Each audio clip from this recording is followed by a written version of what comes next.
We will now solve quadratic equations using the square root method. One thing I need to show you is one example using factoring so that we can kind of get an idea of why the square root method works. So x squared minus 16 equals 0. If we factor this, we will get x equals 4 and negative 4. But we can solve this in our square root method. So this rule only applies when a perfect square is isolated on one side of the equation. So for instance, if you have x squared equaling a number, ax plus b squared, or any, whatever you have in there to the squared power construction. So if we look at this one, we can solve or isolate the x squared since we have no other x's. We have something squared. So if we add the 6 to both sides, we can square root x squared to get a single x. Square root of 16 is positive and negative 4.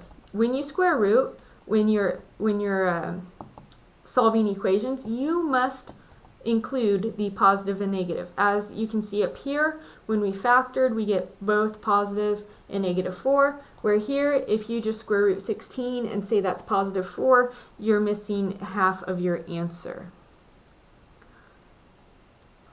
So 2x squared equals negative 144. Divide the 2 to both sides. X squared equals negative 72. Square root both sides. X equals square root of negative 72. Now, you should have already completed the complex world or the imaginary world. So we are going to simplify 9 and, no, this will be 36 and 2. If we take 2 out, square root of 36 is 6. And then since we have a negative 1, I forgot to write that, we have a square root of negative 1. That would make this product complete or negative. Square root of negative 1, that would be I. And then we'll have square root of 2 remaining. So our answer, and since we square rooted, our answer would be plus and minus 6i square root 2. Sometimes you can write this as plus and minus square root 6, or plus and minus 6 square root 2i. I always like to place my I in front of the square root. This kind of makes me look cross-eyed. So either one will be fine. I personally like this way, so I will write a lot of my answers in that form. If we have x plus 3 squared equals 4, a lot of students on tests will take this and factor it out, or not factor it out, multiply it out.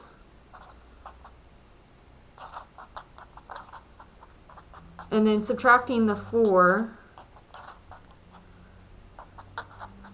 and then factoring that out again. Well, that takes up too much work. If you have something squared equaling a number, simply square root both sides. So you have x plus 3 equals square root of 4 is positive and negative 2. Subtract the 3 over. So you'll have x equals, you'll have negative 3 plus 2, and x equals negative 3 minus 2, since we have a plus 2 and a minus 2, or a positive 2 and a negative 2. So x equals negative 1 and negative 5. Here is a hint. Here is a rule. If the power, the degree of your polynomial will let you know at most how many real numbers you have. So since we have a power of 2, we should have 2 numbers, and that is what comes out. So here we have 2 answers, here we have 2 answers, so you should have 2 answers for the most part, or up to 2 answers. So if you're getting 3 answers, I don't know what you're doing or how you're doing it. I'd like a video of that though. Let's look at 3x minus 4 squared equals 3. We are going to square root both sides so that we have 3x minus 4 equals positive and negative square root 3. We're going to add the 4 over, so 3x equals 4 plus or minus square root 3. Divide the 3, and we have x equals 4 plus or minus square root 3 over 3. And we're done. We don't have to simplify that any further because it is simplified. However, some students like to write this out as 2 different answers, and that's okay as well. But keep in mind, since this is the same thing, and it's almost like having conjugates, you have the same values, but one time you add it, the other time you subtract it, you can actually write it as one entity.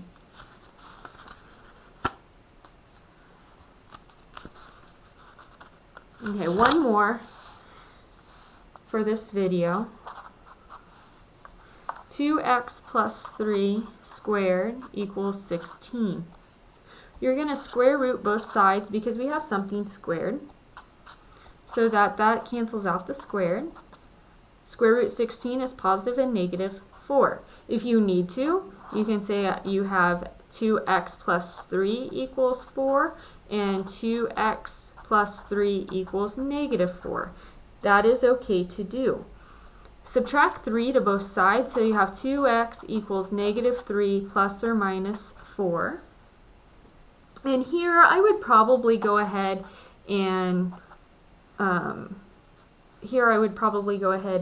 separate them, or I would go ahead and divide by 2 and then simplify. I'll show you both ways. Negative 3 plus 4 is 1, and then 2x equals negative 3 minus 4, which is negative 7. If you did not do that, you can simply divide by 2, so x equals negative 3 plus or minus 4 square root 2. You still have to simplify, which would be your 1 over 2 and your negative 7 over 2, when you have negative 3 plus 4 and negative 3 minus 4. So if combining it really confuses you, you can go ahead and separate it out, as I did up here. So you'll have 2x equals 1, 2x equals negative 7, as we have down here when I separated it out here. And then when we divide by 2, we will get those 2 answers. So a lot of times in math, the route you take, as long as you're following the correct math rules, a lot of times the different paths end up working out and getting the same answer. So work on these whatever level of comfort you feel. And this will conclude this video.